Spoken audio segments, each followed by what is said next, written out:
Hello everyone, मैं MD Yadav और आप देख रहे हैं सूर्योदय सक्सेस पॉइंट। आज के इस वीडियो में हम सॉल्व करने वाले हैं कक्षा 10 की प्रश्नावली 2.2। और प्रश्नावली 2.2 के वह दोनों प्रश्न हमने लिए हैं जो कि इसमें दिए हुए हैं, इम्पोर्टेंट है। एग्जाम्स में ये दोनों प्रश्न में से कोई भी एक प्रश्न आपके आ सकता है। बोर्ड एग्जाम की बात कर रही हूँ, हाफिली में आएगा, बोर्ड एग्जाम में भी आएगा, तो दोनों परीक्षाओं में ये प्रश्न पूछा जा सकता है। हो सकता है कि टेस्ट जो चल होंगे आपके मासिक टेस्ट जो होते हैं, first test, second test and third test, उसमें भी आपके प्रश्न पूछा जा सकता है। तो चलिए स्टार्ट करते हैं। फर्स्ट प्रश्न जो है इसका जो हमने लिया है वो है कि द्विघात बहुपद x square plus 7x plus 10 के शून्य ज्ञात कीजिए। इंपॉर्टेंट है, जो पहला प्रश्न है उसी से रिलेटेड प्रश्न है ये। और शून्यांकों तथा गुणनकों के बीच के संबंध की सत्यता की जांच कीजिए। तो सबसे पहले तो हमें निकालना है शून्यक, ठीक है ना। तो पहला प्रश्न हमने यहाँ पे लिया और हमें इसका निकालना है शून्यक, X square plus 7x plus 10। अब आपको गुणनखंड करना तो आता ही होगा, क्योंकि ये जो हम गुणनखंड करना हम 9th क्लास में सीख चुके हैं। तो वहाँ उसी के अकॉर्डिंग गुणा करने पर 10 आना चाहिए, गुणा करने पर 10, जोड़ने और घटाने पे प्लस या माइनस करने पर 7।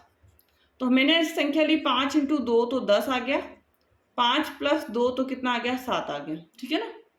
गुणा करने पर 10, जोड़ने घटाने पे 7। तो x का स्क्वायर प्लस का निशान, 7 की जगह हमें क्या लेना है, 5 + 2, 5x प्लस 2x प्लस 10, ठीक है।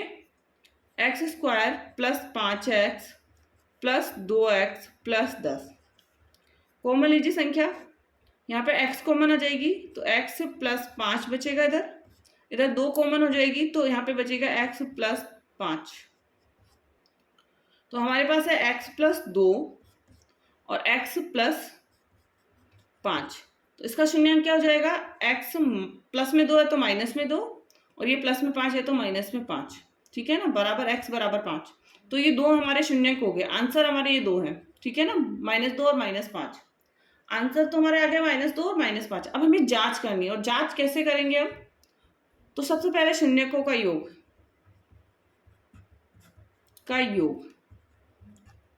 अब शून्यकों का योग है तो -2 प्लस -5 कितना आ जाएगा, -7। माइनस माइनस प्लस हो जाएगा, 5 में 2 जोड़ा तो माइनस के साथ, तो ये वैल्यू जो है -b/a की है, ठीक है ना। अब नेक्स्ट है शून्यकों का गुणनफल। शून्यकों का गुणनफल,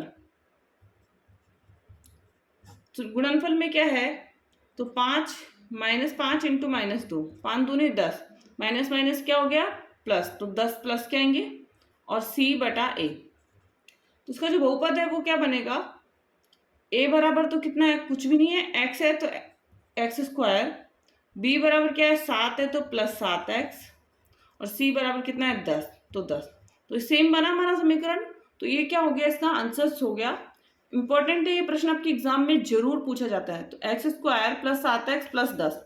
समीकरण नहीं भी बनाओ तो आप संख्या मैच कर लीजिए कि -b बराबर क्या, b बराबर कितना है 7, a बराबर है 1, c बराबर है 10, और a बराबर वापस नीचे क्या है 1।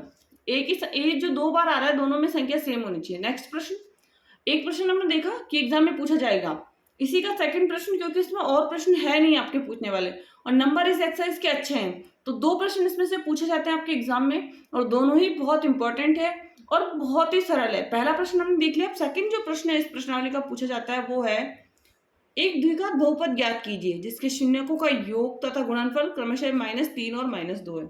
तो क्या है, -3 और -2 इसके क्या है, हमारे समीकरण है। तो चलिए स्टार्ट करके देखते हैं कैसे होगा ये। बहुत इजी है। तो सबसे पहला इसका आंसर हमारा क्या होगा, माना द्विघात बहुपद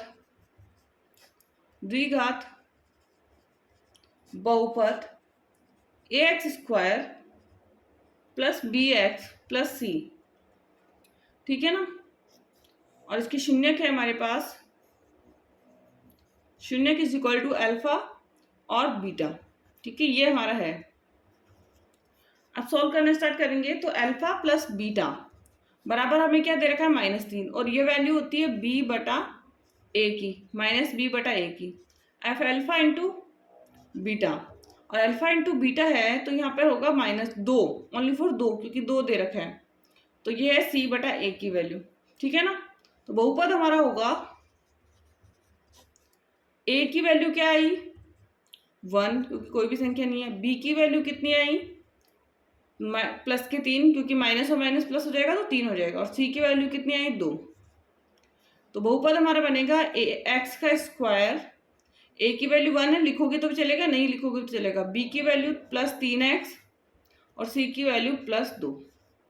तो ये हमारा हो गया इसका समीकरण, x square plus 3x plus 2 इसका हमारा क्या बना, समीकरण बन गया।